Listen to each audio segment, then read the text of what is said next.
In the world of business, there is a concept called perverse incentive. It happens when a financial reward structure encourages the behavior that actually hurts the stated goal of the organization. Think of a mechanic who gets paid for every part they replace. Suddenly your car needs a lot of new parts. Now apply that logic to the paranormal. We have birthed a massive industry, the haunting economy. It encompasses haunted attractions, ghost tourism, and digital media.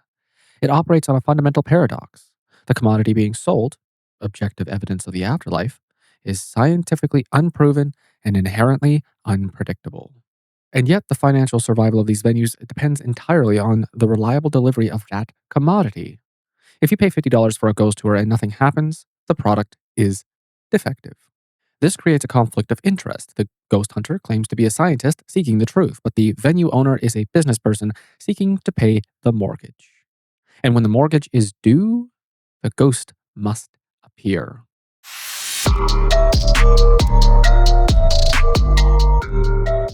Today, we're going to perform an economic and behavioral analysis of this industry. We aren't looking at ectoplasm, we are looking at cash flow. And we're going to apply the fraud triangle to ghost tourism. We're going to look at how historic preservation has turned into a pay-to-play casino. We are going to find out why industry is sustained not by spirits, but by a complex feedback loop of psychological priming, technological manipulation, and the desperate need to avoid a negative Yelp review. Let's start with the business model. Historically, owning a haunted house was a disaster. It was stigmatized property, hard to sell, hard to insure.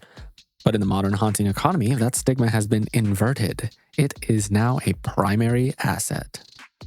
Owners of fading hotels, shuttered asylums, or crumbling prisons have realized that they can monetize the decay. They shift their business model from hospitality to entertainment. But unlike a normal hotel where you pay for a bed, here you pay for an opportunity. It's a pay-to-play structure, very similar to a casino. You put your money down for the chance to experience something supernatural, but in a casino, the house edge is mathematical and regulated. In a haunted house, the odds are entirely dictated by the owner's willingness to manipulate the environment. And the financial pressure is immense. We call this the seasonal cliff. A Halloween scare house makes all of its money in 6 weeks, but a real haunted location has to stay open year-round. Imagine you own a haunted hotel in February. It's the off-season. Maintenance costs on a 100-year-old building are skyrocketing. You need bookings. If the ghosts go quiet, you go bankrupt. This leads to survivor bias. The only locations that survive in this market are the ones that are active. Therefore, the market selects for venues that report consistent phenomena. If you are honest and say, nothing happened this month, you disappear. If you lie, you thrive. This is the perverse incentive. An active night leads to a viral social media post and repeated bookings. A quiet night leads to bored customers and reviews that say, waste of money, didn't see anything. The fear of that review drives the owner to ensure that something happens, even if they have to make it happen themselves. Forensic accountants use a framework called the fraud triangle to explain why good people do bad things. It requires 3 elements: pressure, opportunity, and rationalization. So, first, pressure. We just talked about that. High overhead, crumbling buildings, and customer base that demands to be scared. Second is opportunity. This is unique to the paranormal. You are operating in the dark. There are absolutely no regulations. There is no Department of Ghost Weights and Measures to check your equipment, and your victims, the customers, are highly suggestible, and they want to believe. It's incredibly easy to fake a noise or rig a meter without getting caught. Third, and most dangerous, is rationalization. How does the owner sleep at night? They tell themselves, it's just entertainment, or I know the ghost is real. It's just shy tonight. I'm helping it manifest. This blurs the line between investigation and theater. If you market yourself as a history tour, you can use special effects, but if you market yourself as a paranormal investigation and you rig the room, that's consumer fraud. You are selling a scientific service and delivering a magic trick. But here's the brilliant part. The best venue owners don't need to rig the building. They just rig you. Before you even step inside, the experience has been constructed in your mind through priming.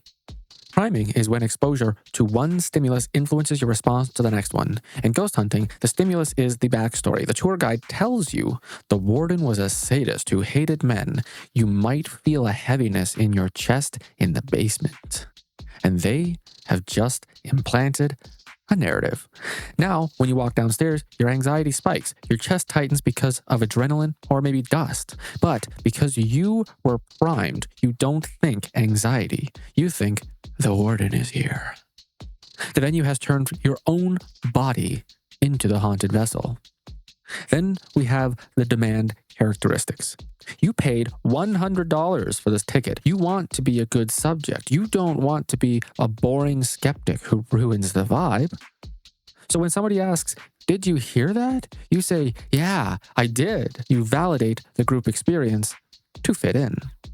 This leads to haunted people syndrome. Research suggests that hauntings are often a mix of the right people, those who are highly sensitive or suggestible, in the right setting. Commercial venues basically rent out the right setting. They're providing the sensory deprivation, the isolation, and the story.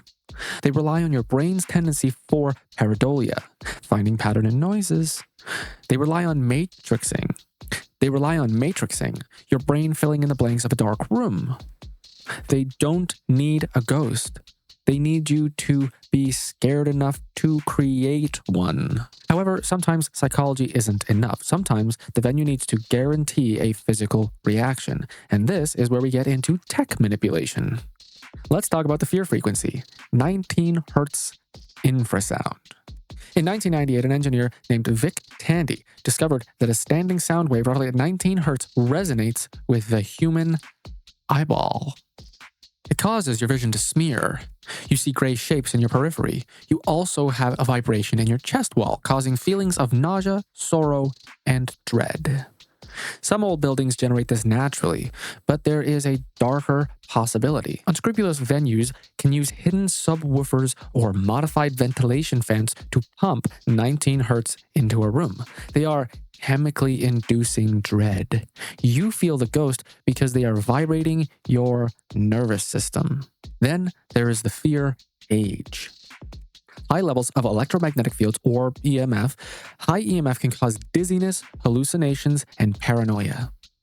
A venue owner might intentionally leave wiring unshielded in specific rooms. This accomplishes two things. First, your K2 meter lights up like a fucking Christmas tree. Evidence. Second, you feel physically sick and paranoid. Experience. It is a perfect trap. And yes, there is direct rigging. Magnetic locks that can release doors, hidden speakers playing footsteps, drafts left intentionally unsealed. In the digital age, we even see ghost apps that insert figures into photos. But the engine driving all of this today isn't just the venue, it's the influencer. We have a symbiotic relationship between venues and content creators. A venue needs exposure. A video by Sam and Colby or Ghost Adventures can sell out bookings for a fucking year. The creator needs content. A video titled "We Found Nothing" is a financial failure. Ask me how I know. The algorithm demands shock. This creates a feedback loop. The venue might enhance the location for a camera crew to ensure a good episode. The crew might exaggerate their reactions to ensure a viral thumbnail. Look at the Cody and Satori controversy. Influencers endorsed a duo who seemed to talk to the dead via knocking noises. It went viral. The venue, the Conjuring House, made a fucking fortune.